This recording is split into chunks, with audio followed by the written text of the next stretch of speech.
شریک کے لیے لائق و زیبا ہے، جو ساری کائنات کا یکا و تنہا خالق مالک پروردگار ہے، جس کی نعمتیں رحمتیں برکتیں ہم پر اتنی زیادہ ہے جس کا ہم جتنا بھی شکر بجا لائے کم۔ درود اور سلامتی نازل ہو آخری رسول محمد رسول اللہ صلی اللہ علیہ وسلم پر، ان کے آل پر، ان کے اصحاب پر۔ محترم حضرات، اسلامی خواتین، جس موضوع کے تحت آج گفتگو ہوگی موضوع ہے سنت کی اہمیت۔ اللہ کے رسول صلی اللہ علیہ وسلم کی احادیث، نبی کریم صلی اللہ علیہ وسلم کی سنتیں، اللہ کے رسول صلی اللہ علیہ وسلم کی سیرت کی کیا اہمیت ہے دین اسلام میں، بتا کر اپنی بات کو ختم کروں گا۔ آج معاشرے کا آپ جائزہ لیں گے، کئی ایسے لوگ آپ کو نظر آئیں گے جو سنت یا اسی طرح اللہ کے نبی کے احادیث کے تعلق سے شکوک و شبہات پیدا کر رہے ہیں۔ اللہ کے نبی کی احادیث پر اعتراضات کرنا، مسلمان ہونے کا دعویٰ وہ لوگ کرتے ہیں، اپنے آپ کو مسلمان کہتے ہیں۔ کئی لوگ ایسے آپ کو ملیں گے، یوٹیوب پر ان کے ویڈیوز وغیرہ بھی آپ کو کافی ملیں گے۔ وہ لوگ اپنے آپ کو مسلمان تو ظاہر کرتے ہیں، مگر دبے الفاظ میں کھلا تو حدیث کا انکار نہیں کرتے، دبے الفاظ میں اللہ کے نبی کی احادیث پر اعتراض کرنا، اللہ کے نبی کی سنتوں پر اعتراض کرنا، یا آپ صلی اللہ علیہ وسلم کی سیرت پر اعتراض کرنا اور اس کو مشکوک بنانا۔ ان کا انداز آپ دیکھیں گے، انداز اس طرح یہ لوگ اختیار کرتے ہیں۔ سوال یہ کرتے ہیں کیا قرآن مجید مکمل کتاب نہیں ہے؟ اب ظاہر سے بات ہے، مسلمان جواب دے گا یقیناً اللہ کی کتاب مکمل کتاب ہے۔ اب سوال یہ کرتے ہیں کہ حدیث کی کیا ضرورت ہے، سنت کی کیا ضرورت ہے، نبی کریم صلی اللہ علیہ وسلم کی سیرت کی کیا ضرورت ہے؟ جب قرآن مجید آپ کہہ رہے ہیں مکمل کتاب ہے تو پھر یہ سنت کی کیا ضرورت ہے، احادیث کی کیا ضرورت ہے؟ پھر جس طرح قرآن مجید لکھا گیا ہے، مصحف میں موجود ہے، اس طرح احادیث کو جمع نہیں کیا گیا۔ مختلف طریقے کے جو ہے اعتراضات لوگ کرتے ہیں نبی کریم صلی اللہ علیہ وسلم کے احادیث پر۔ اب جو سیدھے سادے لوگ ہیں جن کے پاس وقت نہیں ہے دین جاننے کا، بہت جلد ان کے حربے میں آ جا رہے ہیں۔ باقی بھی قرآن تو مکمل کتاب ہے، قرآن کے ہوتے ہوئے کسی اور چیز کی ضرورت نہیں ہے، احادیث کا جو ہے انکار کر دے رہے ہیں، احادیث کی جو ہے منکر ہو جا رہے ہیں۔ ایک جانب آپ یہ گروہ ملے گا، دوسری جانب ایسے لوگ ملیں گے جو دین کے نام پر بہت زیادہ بدعات، خرافات، رسم و رواج ان لوگوں نے ایجاد کیے۔ یہ لوگ بھی جو ہے دین کے نام پر اچھا کام ہے کریں تو کیا حرج ہے، کام کوئی برا تھوڑی ہے، آدمی نماز ہی تو پڑھ رہا ہے یا اسی طرح درود و سلامتی ہی تو پڑھ رہا ہے، فلاں کام کر رہا ہے۔ اللہ کے نبی نے جن موقعوں پر پڑھنے کا حکم نے دیا ان موقعوں پر پڑھ رہے ہیں، یا اسی طرح نبی کریم صلی اللہ علیہ وسلم سے آپ سنت سے ثابت ہے اذان کے بعد درود پڑھنا، اذان سے پہلے پڑھ رہے۔ ایسے کئی بدعات، خرافات، رسم و رواج ان لوگوں نے ایجاد کیا، جس کی وجہ سے سنتیں اللہ کے نبی کی، آپ صلی اللہ علیہ وسلم کی احادیث کو لوگ بھول گئے، بدعات خرافات میں جو ہے لوگ لگ گئے۔ تیسری جانب اگر آپ دیکھیں گے، تقلید لوگوں نے ایجاد کی، ائمہ کی تقلید لوگوں نے ایجاد کی۔ یہ کہا چاروں ائمہ برحق، چاروں میں سے جس کسی ایک کو بھی اگر کوئی مسلمان مانتا ہے وہ جنت میں چلا جائے گا۔ سوال یہ پیدا ہوتا ہے، اللہ تبارک و تعالیٰ نے مبعوث کس کو فرمایا، اللہ تبارک و تعالیٰ نے رسول اور نبی بنا کر کس کو بھیجا؟ محمد صلی اللہ علیہ وسلم کو بھیجا۔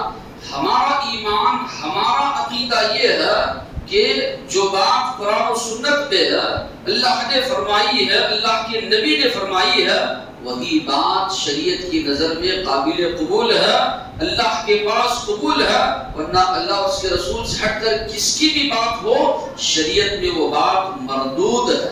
آج آپ دیکھیں گے کئی لوگ جب فتویٰ دیتے ہیں، بیان کرتے ہیں، لوگوں کے سامنے باتوں کی وضاحت کرتے ہیں، تو ہمارے امام کے پاس یہ بات ہے، ہمارے امام نے اس مسئلے میں یہ فرمایا، ہمارے امام کے پاس یہ رائے ہے، یہ نظریہ۔ سوال یہ پیدا ہوتا ہے اگر کوئی اس عقیدے کے ساتھ، اس ایمان کے ساتھ عمل کرتا ہے کہ یہ امام ابو حنیفہ رحمۃ اللہ علیہ کا فرمان ہے، یہ امام شافعی رحمۃ اللہ علیہ کا فرمان ہے، یہ امام احمد بن حنبل رحمۃ اللہ علیہ کا فرمان ہے، اس کے مطابق عمل کرتا ہے تو کیا اس کو ثواب ملے گا؟ ہمارا ایمان عقیدہ یہ ہے جو کوئی اس نیت کے ساتھ، اس ارادے کے ساتھ عمل کر رہا ہے کہ امام ابو حنیفہ رحمۃ اللہ علیہ نے فرمایا، امام شافعی، امام احمد بن حنبل، امام مالک نے فرمایا، یہ کہہ کر کوئی عمل کرتا ہے کوئی ثواب اس کو دین میں نہیں ملے گا۔ حکم ہم کو یہ دیا گیا ہے، بات مانو اللہ کی، بات مانو اللہ کے نبی کی۔ فلاں نے فرمایا، فلاں کا یہ قول ہے، فلاں کی یہ بات ہے، کسی کی بات کی کوئی حیثیت دین اسلام میں نہیں۔ ایک مسلمان جو کلمہ پڑھتا ہے لا الہ الا اللہ محمد رسول اللہ، اللہ کے سوا کوئی معبود نہیں، محمد صلی اللہ علیہ وسلم اللہ کے رسول ہے، تو معلوم یہ ہوا حکم جو نازل کیا گیا ہے اللہ کی جانب سے، طریقہ جو اپنایا جائے گا صرف اور صرف محمد رسول اللہ صلی اللہ علیہ وسلم کا۔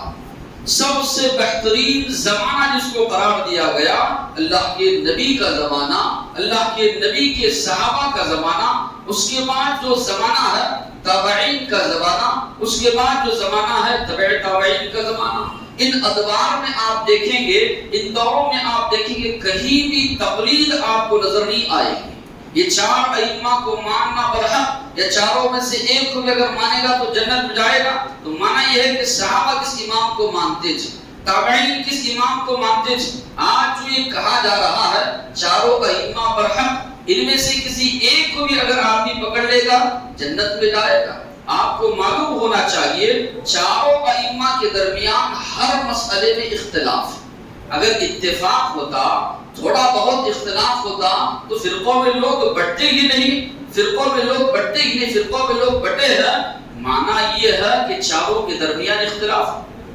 ایک آدمی حنفیت کو مان رہا ہے، معنی یہ ہے کہ تین ائمہ کو وہ چھوڑ رہا ہے، اسلام کی چونی پر وہ عمل کر رہا ہے، 12 حصہ وہ چھوڑ رہا ہے۔ ایک شافعی ہے، اپنے امام کے مطابق مان رہا ہے، 3 ائمہ کو وہ چھوڑ رہا ہے۔ تو یہ جو کہا جا رہا ہے کہ ائمہ کو ماننا ہے یہی برحق ہے، یہ بالکل شریعت کے خلاف ہے۔ ماننا اس کو ہے اللہ تعالیٰ کو اور نبی کریم صلی اللہ علیہ وسلم کی احادیث کو۔ اللہ کے نبی کے حدیث کے مطابق کسی کی بھی بات کو وہ ٹھکرائی جا سکتی ہے، لی جا سکتی ہے۔ دنیاوی معاملے میں، دین کے معاملے میں صرف اور صرف اللہ کی کتاب قرآن مجید کی بات لی جا سکتی ہے اور نبی کریم صلی اللہ علیہ وسلم کی بات لی جا سکتی ہے۔ اللہ کے نبی کے پاس تورات کا نسخہ پڑھتے ہوئے عمر فاروق رضی اللہ عنہ تشریف لائے، پڑھتے جا رہے ہیں، اللہ کے نبی کا چہرہ بدل رہا ہے، رنگ چہرے کا تبدیل ہو رہا ہے۔ ابوبکر صدیق رضی اللہ عنہ نے کہا کیا نہیں دیکھتے اللہ کے نبی کے چہرے کو کس طرح اللہ کے نبی کا چہرہ بدل رہا ہے؟ بیٹھ گئے گھٹنوں کے بل، میں راضی ہوا اللہ سے رب ہونے پر، نبی سے نبی ہونے پر، اور دین سے دین اسلام کے طور پر۔ اللہ کے نبی نے فرمایا لو کان موسیٰ حیا لاتبعنی، اگر آج موسیٰ علیہ السلام بھی زندہ ہوتے، میری اتباع کرتے، میری پیروی کرتے، اس کی سب سے زیادہ واضح مثال ہم کو ملے گی قیامت کی جو بڑی نشانیاں ہے۔ عیسیٰ علیہ السلام جب تشریف لائیں گے، آخری رسول محمد رسول اللہ صلی اللہ علیہ وسلم کی شریعت کے مطابق عمل بھی کریں گے، حالانکہ اپنے وقت کے وہ نبی ہے، رسول ہے، اللہ تبارک و تعالیٰ نے انجیل ان پر نازل فرمائی ہے، اس کے باوجود بھی آخر میں جب وہ آئیں گے اللہ کے نبی کے امتی ہوں گے، آپ صلی اللہ علیہ وسلم کی تعلیمات کو پھیلائیں گے، نبی کریم صلی اللہ علیہ وسلم کی شریعت کے مطابق فیصلہ کریں گے، اللہ کے نبی کی شریعت کے مطابق عمل پیرا ہوں گے۔ معلوم یہ ہوا اللہ کے نبی کے آنے کے بعد سارے انبیاء کی شریعتیں منسوخ ہو گئی، اب اس کی باتوں پر عمل کرنا اور یہ کہنا کہ فلاں نے یہ فرمایا، فلاں کی یہ رائے ہے، فلاں یہ کہتے ہیں، اس کا شریعت میں کوئی درجہ نہیں ہے۔ اگر کوئی یہ عقیدہ، یہ ایمان رکھ کر عمل کرتا ہے، اس کا عمل اللہ تبارک و تعالیٰ کے پاس قابل قبول نہیں۔ رہا منکرین حدیث کا یہ کہنا قرآن مکمل کتاب ہے، حدیث کی ضرورت نہیں ہے، ان کمبختوں نے سمجھا بھی نہیں دی۔ جس کو اللہ تبارک و تعالیٰ نے اپنے سے الگ نہیں کیا، اس کو تم لوگ الگ کر رہے ہو۔ جہاں پر بھی آپ قرآن کا مطالعہ کریں گے، اطاعت کی بات جب اللہ نے کی، فرما برداری کی بات جب اللہ نے کی، آپ پڑھیں گے جہاں پر اللہ نے اپنی اطاعت کا حکم دیا، وہیں پر اللہ کے نبی کی اطاعت کا اللہ تبارک و تعالیٰ نے حکم دیا۔ قرآن کی کئی آیتوں میں آپ پڑھیں گے تو اللہ نے اس بات کی وضاحت کی۔ اللہ تبارک و تعالیٰ نے کہا یا ایھا الذین آمنوا اطیعوا اللہ واطیعوا الرسول، اے ایمان والو اطاعت کرو اللہ کی، اطاعت کرو اللہ کے رسول کی، ولا تولوا عنہ، اللہ کے نبی سے منہ مت پھیرو۔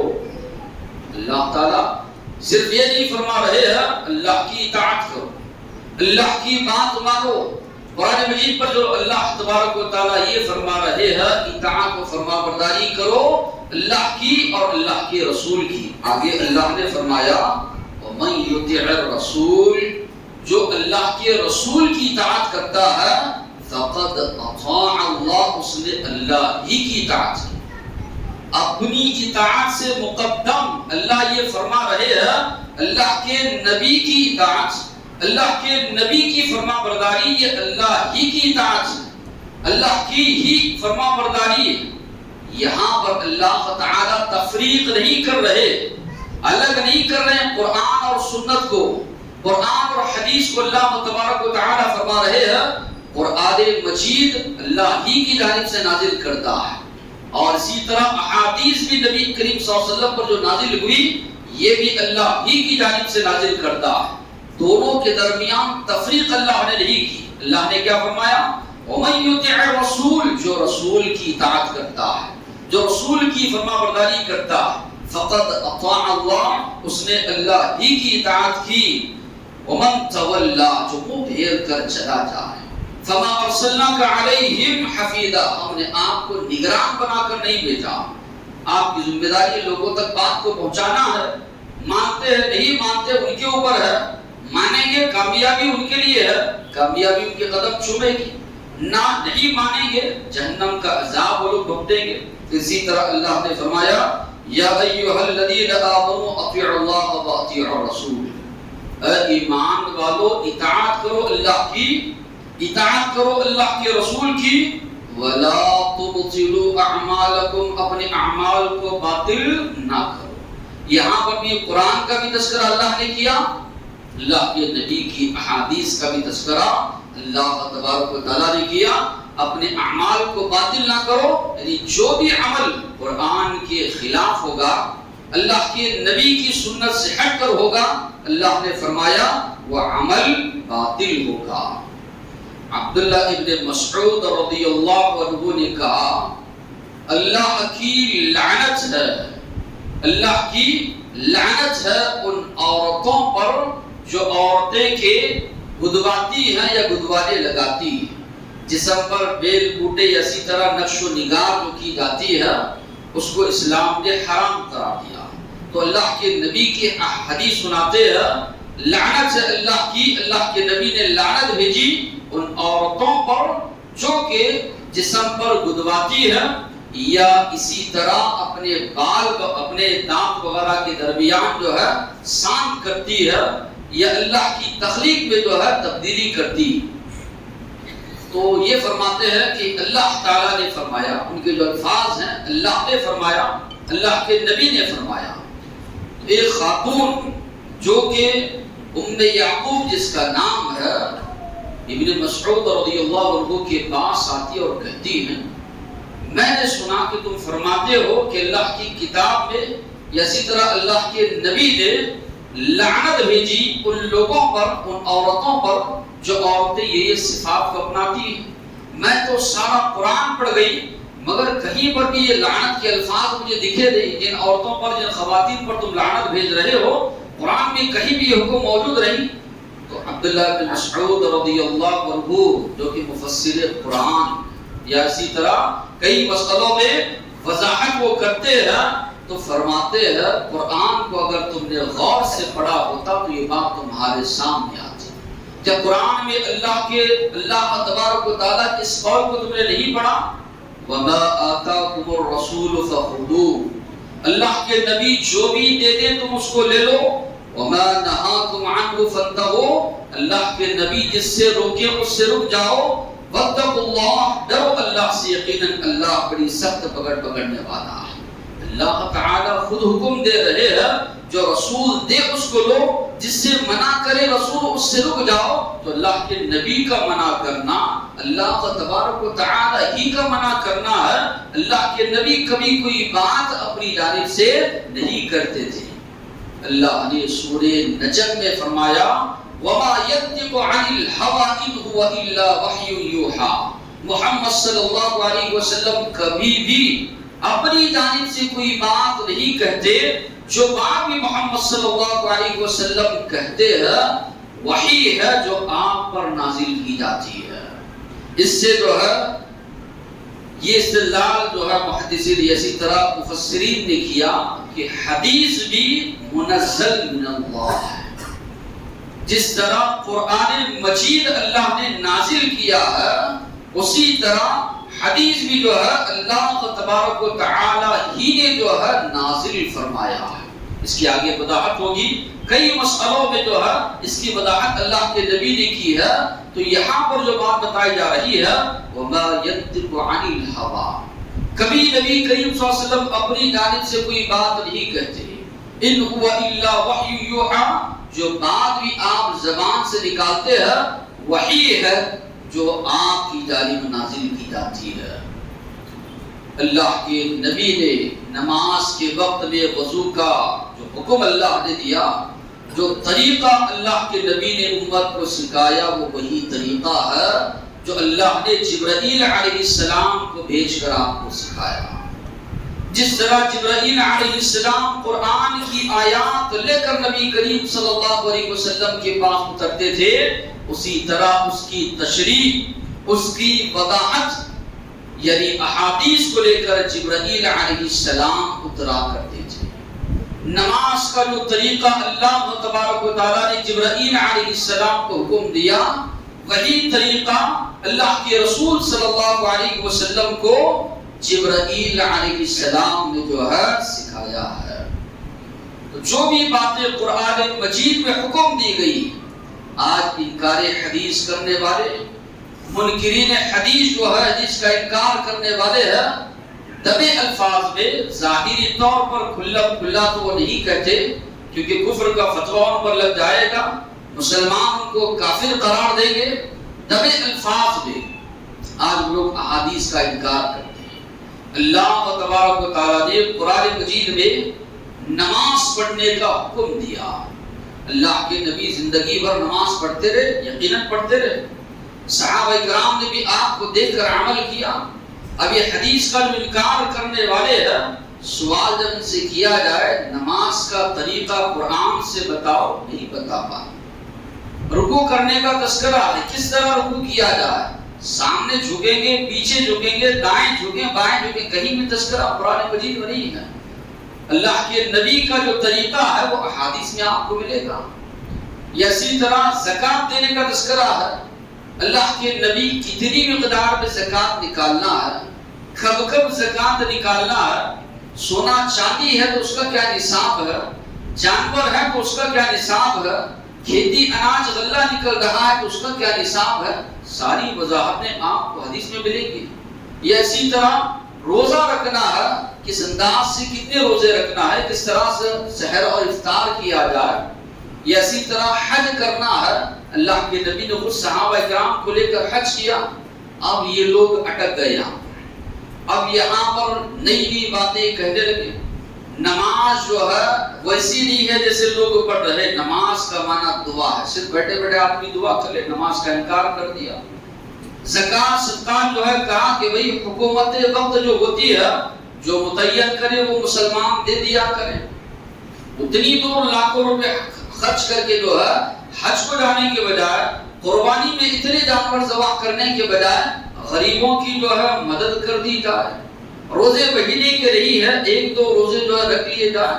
کئی چیزوں کا یہ لوگ انکار کرتے چلے گئے، ہوتے ہوتے یہاں تک پہنچے پوری طرح شریعت سے یہ لوگ باہر نکل گئے. اللہ کے نبی کے صحابہ یقیناً انہوں نے جس طرح قرآن مجید کی حفاظت کی، یقیناً انہوں نے اللہ کے نبی کی سنتوں کی، اللہ کے نبی کی احادیث کی، آپ صلی اللہ علیہ وسلم کی سیرت کی بھی انہوں نے حفاظت کی. اللہ تبارک و تعالیٰ نے خود ذمہ داری لی ہے اس شریعت، اس دین کی حفاظت کی. اللہ نے فرمایا اِنَّا نَحْنُ نَزَّلْنَا الذِّكْرَ، یقیناً ہم نے اس قرآن کو نازل کیا ہے، وَإِنَّا لَهُ لَحَافِظُونَ، اور ہم ہی جو ہے قیامت تلک اس کی حفاظت کرنے والے ہیں. تو اللہ تعالیٰ خود فرما رہا ہے. ذکر سے مراد یہاں پر ان لوگوں نے تفریق کی، ذکر سے مراد قرآن حدیث نہیں. جبکہ میں نے کہا جس طرح کی جگہ جگہ پر اللہ نے کہا اطاعت کرو، اللہ کی اطاعت کرو، اللہ کے نبی کی. اللہ کے نبی کو اللہ نے ہمارے لیے اسوہ بنایا. لقد کان لکم فی رسول اللہ اسوۃ حسنہ، یقیناً تمہارے لیے اللہ کے نبی کی زندگی میں بہترین اسوہ ہے، بہترین نمونہ. اللہ کے نبی کی زندگی کہاں ہے؟ قرآن مجید میں اللہ کے نبی کی زندگی موجود ہے.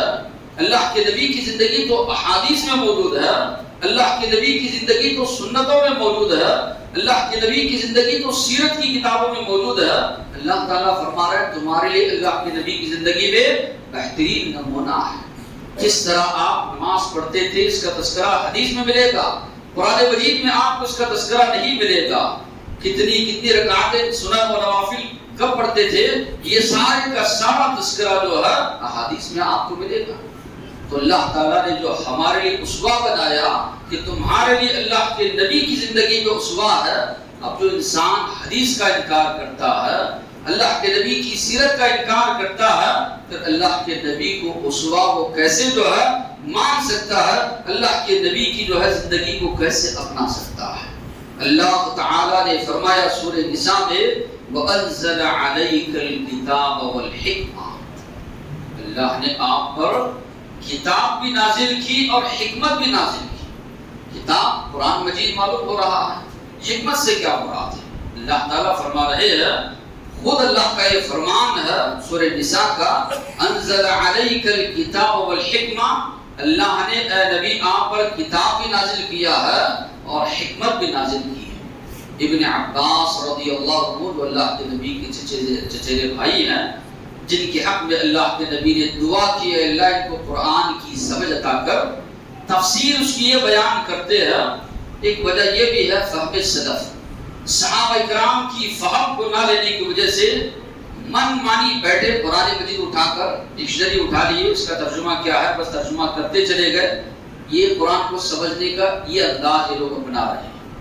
اللہ کے نبی کے جو صحابہ جو اللہ کے نبی سے دین سیکھے، اللہ کے نبی کے شاگرد ہیں، ان کا فہم لینے کے بجائے اپنی سوچ اپنی فکر وہاں پر گھسا رہے ہیں.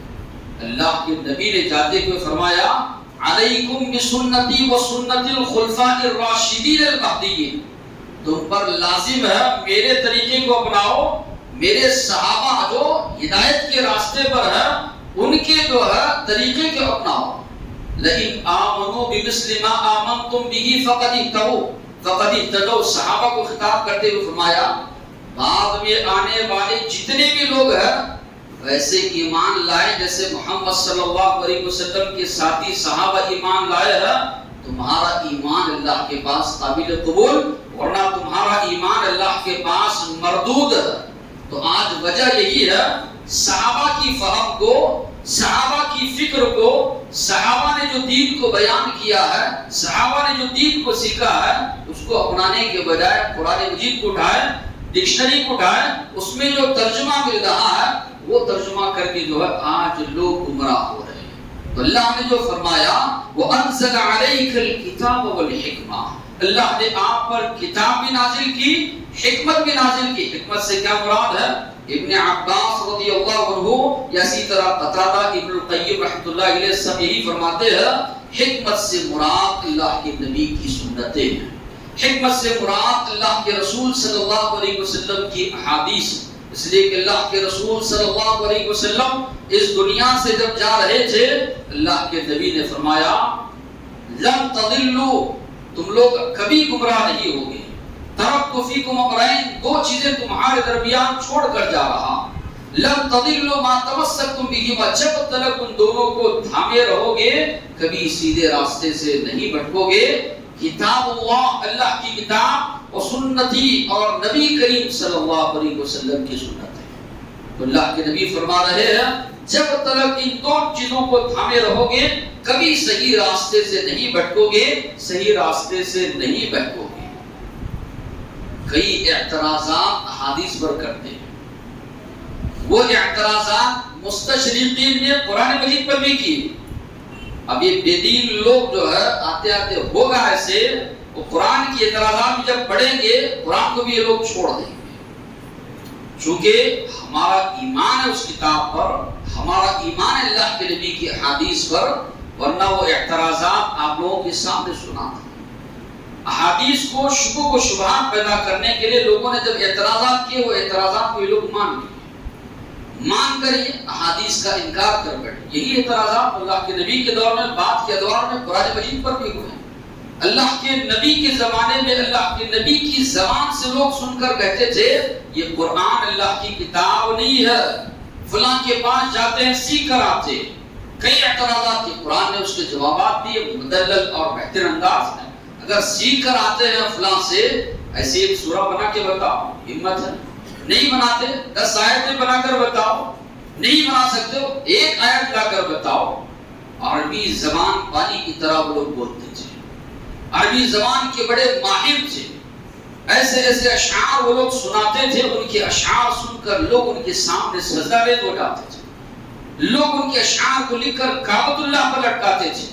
ایسے ایسے شعراء تھے، کھڑے کھڑے ہزار ہزار اشعار سنا دیتے تھے۔ کسی کے قبیلے میں کوئی شاعر پیدا ہوتا، دعوتوں کی دعوتیں وہ لوگ کرنے لگتے کہ ہمارے خاندان میں قبیلے میں شاعر پیدا ہوا ہے۔ کئی شعراء، قرآن جب نازل ہونے لگا ان لوگوں نے شاعری چھوڑ دی کہ بھئی قرآن کے نازل ہونے کے بعد اب مزہ کسی چیز پر رہا نہیں۔ حالانکہ اس دور میں قرآن پر بھی اعتراض ہوا، تو کیا اعتراض اگر کوئی کر رہا ہے احادیث پر، قرآن پر، تو ہم اپنے دین کو چھوڑ دیں گے، سنتوں کو، اللہ کے نبی کی احادیث کو چھوڑ دیں گے؟ ایک چیز پر بھی آپ عمل نہیں کر پائیں گے۔ قرآن یقیناً مکمل کتاب ہے، قرآن کی جو تشریح ہے، قرآن کی جو وضاحت ہے وہ احادیث میں۔ اللہ کے نبی بنائے جانے کے بعد 23 سال تک اس دنیا میں رہے، تو آپ کے اعمال، آپ کے اقوال، آپ کی باتیں، یہ آپ جو بھی عمل کرتے رہے وہ کہاں گئے؟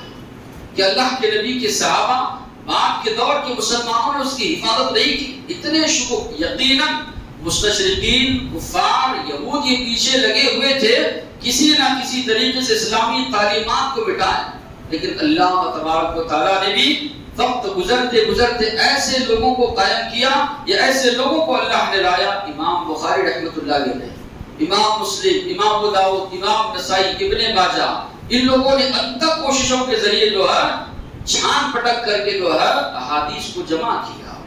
صحیح احادیث کیا ہے؟ ساری چیزوں کی وضاحت آپ کو ملے گی۔ یہ امت مسلمہ ایک ہی ہے، ان کے پاس فن رجال، اسماء الرجال کے نام سے کتابیں موجود ہیں۔ آج بھی اگر آپ دیکھنا چاہیں فلاں حدیث ہے، اس کی شرح کہ اللہ کے نبی سے کس نے سنا، پھر ان سے کس نے سنا، پھر وہاں سے امام بخاری تک جس طرح پہنچی ہے، ساری چیزیں آج آپ کو جو ہے موجود اس کے اندر ملیں گی۔ تو بتانا مقصود یہ ہے، مقصد یہ ہے، اللہ کہیں پر بھی تفریق نہیں کی کتاب و سنت کے درمیان۔ اللہ تبارک و تعالیٰ نے دونوں کو ایک ہی قرار دیا۔ اب سوال یہ پیدا ہوتا ہے کہ بغیر سنت کے قرآن کو سمجھا جا سکتا ہے؟ بغیر سنت کے بغیر احادیث کے قرآن کو آپ سمجھ نہیں سکتے۔ کئی مسائل میں اللہ کے نبی پر جب قرآن نازل ہوا، صحابہ اللہ کے نبی کے پاس ہے، گھبرائے ہوئے پریشان ہو گئے، اللہ کے نبی کیا مسئلہ ہے؟ قرآن مجید میں جب یہ آیت نازل ہوئی، الذین آمنوا ولم یلبسوا ایمانہم بظلم، جو لوگ ایمان لائے اور ان لوگوں نے ظلم نہیں کیا، ایسی ہی لوگوں کے لیے امن ہے، وہ ہدایت یافتہ ہیں۔ صحابہ پوچھے اللہ کے نبی ہم میں سے کون ہے جو ظلم نہیں کرتا؟ ظلم سے مراد صحابہ گناہ لینے لگے، انہی کے لیے اللہ تعالیٰ فرما رہے ہیں کہ امن ہے وہی ہدایت یافتہ ہے۔ اللہ کے نبی نے فرمایا ظلم سے مراد وہ ظلم ہے جو لقمان حکیم نے اپنے بچے کو نصیحت کرتے ہوئے فرمایا، یا بنی لا تشرک باللہ ان الشرک لظلم عظیم، اے بیٹے اللہ کے ساتھ کسی کو شریک نہ ٹھہرا، یقیناً شرک یہ بہت بڑا ظلم ہے انسانیت پر۔ تو ظلم سے مراد شرک ہے، حدیث میں اس کی وضاحت نبی کریم صلی اللہ علیہ وسلم نے کی۔ اسی طرح اللہ تبارک و تعالیٰ نے فرمایا وَإِذَا ضَرَبْتُمْ فِي الْأَرْضِ فَلَيْسَ عَلَيْكُمْ جُنَاحٌ أَن تَقْصُرُوا مِنَ الصَّلَاةِ، جب تم سفر پر نکلو اگر تمہیں کفار و مشرکین یا دشمنوں کا ڈر ہے تو نماز قصر کر سکتے ہو۔ جب امن چین سکون قائم ہوا، عمر فاروق رضی اللہ عنہ دیگر صحابہ نے پوچھا اللہ کے نبی اب تو امن چین سکون ہے، ہم سے دوسرے لوگ ڈر رہے ہیں، ہمارا خوف دوسروں کے دلوں میں ہے، اسلام غالب آ چکا ہے، کیا اب بھی نماز قصر کر کے پڑھیں؟ اللہ کے نبی نے فرمایا صدقتم، یہ صدقہ ہے جو اللہ نے تم کو دیا، اللہ کے صدقے کو قبول کرو۔ آج ہم سب قصر کی نماز پڑھ رہے ہیں، وجہ اس کی کہ حدیث میں اس کی وضاحت ہے، ورنہ قرآن کی جو الفاظ ہے کہ اگر تمہیں دشمنوں کا خوف ہے، ڈر ہے، تبھی تم جو ہے نماز قصر کر کے پڑھ سکتے ہو، اس کی وضاحت حدیث میں آپ کو ملے گی۔ ایک آیت میں اللہ نے فرمایا کلوا واشربوا، سحری کے تعلق سے کھاؤ پیو یہاں تک کہ حتی یتبین لکم الخیط الابیض من الخیط الاسود، سفید دھاگا کالے دھاگے سے جو ہے الگ ہو جائے۔ تو عدی رضی اللہ عنہ فرماتے ہیں دو دھاگے لے کر بیٹھ گیا رات میں، دیکھ رہا ہوں صبح تک کچھ بھی نہیں معلوم، دونوں بھی نظر آ رہے ہیں۔ اللہ کے نبی کے پاس گیا تو اللہ کے نبی نے فرمایا اس سے مراد یہ ہے دن کی جو روشنی ہے تھوڑی ظاہر ہونے لگے، رات کا جو اندھیرا ہے وہ چھٹنے لگی، یہ مراد ہے۔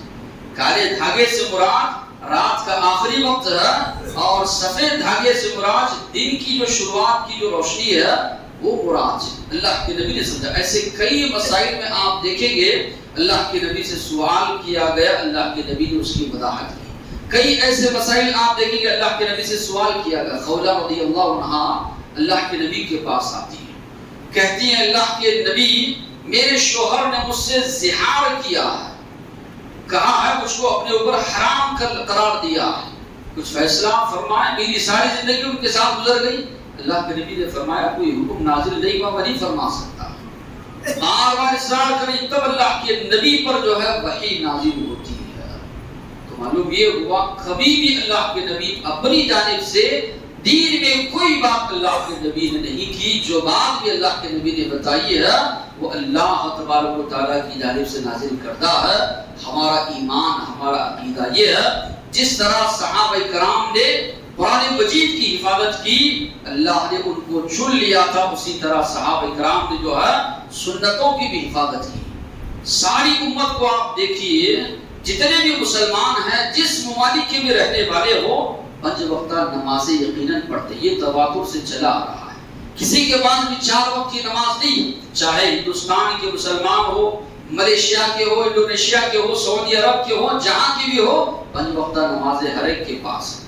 ہر ایک نماز کی جو رکعتیں ہیں، فجر کی 2، ظہر کی 4، عصر کی 4، مغرب کی 3، عشاء کی 4، سارے لوگوں کے پاس یہی ہے۔ رمضان کے روزے ساری امت کے پاس موجود ہے۔ یہ اسی طرح زکوٰۃ کا جو نظام ہے ساری امت کے پاس موجود ہے۔ حج کے جو ارکان کرنے کے لیے آپ جائیں گے، حج ادا کرنے کے لیے ساری دنیا سے مسلمان جو ہے وہاں پر موجود ہے۔ تو معلوم یہ ہے یہ چیزیں تواتر سے چلی آ رہی ہے۔ کچھ چیزوں میں اختلاف پایا جاتا ہے وہ اپنی جگہ، لیکن جو اہم چیزیں ہیں باقاعدہ اس کی حفاظت کی گئی، ساری کی ساری چیزیں موجود ہے۔ رکوع وہی انداز ہے، سجدے کا وہی انداز ہے، ساری چیزیں موجود ہے۔ یہ بعد میں دین اسلام کے نام پر یہودی ہے، مستشرقین ہے، اسلام کی جو دشمن ہے، اسلام کا لبادہ اوڑھ کر ان لوگوں نے مسلمانوں کے نوجوانوں کو متاثر کیا۔ قرآن مکمل کتاب ہے، یہ حدیث کی کیا ضرورت ہے یا سنتوں کی کیا ضرورت ہے؟ نماز چھوڑ دیا، زکوٰۃ چھوڑ دی، حج چھوڑ دیا، ساری چیزیں لوگوں کو چھوڑ دینا پڑے گا اگر احادیث کا علم انکار کرے۔ ساری چیزیں چھوڑ جائیں گی، بے دین ہو کر انسان جو ہے رہ جائے گا۔ تو سنت کی وہی اہمیت ہے عمل کے معاملے میں جو قرآن کی اہمیت ہے۔ دونوں عمل کے معاملے میں ایک ہی، اس لیے اللہ نے کہا مَن یُطِعِ الرَّسُولَ فَقَدْ أَطَاعَ اللَّهَ، جو اللہ کے نبی کی اطاعت کرے گا اس نے اللہ ہی کی اطاعت کی۔ اللہ کے نبی جو بھی بات فرماتے اپنی جانب سے کوئی نہیں، وہی بات فرماتے جو اللہ کی جانب سے نازل کردہ ہوتی ہے۔ تو دونوں کے درمیان جن لوگوں نے تفریق کی ان لوگوں نے یہ شوشے پیدا کیے، دونوں کے درمیان کوئی تفریق نہیں ہے۔ اللہ سے دعا ہے انشاءاللہ آئندہ جمعہ بھی اس تعلق سے باتیں آئیں گی، اللہ سے دعا ہے باتیں سمجھنے عمل کرنے کی توفیق عطا فرمائے۔ واہ دعوانا الحمدللہ۔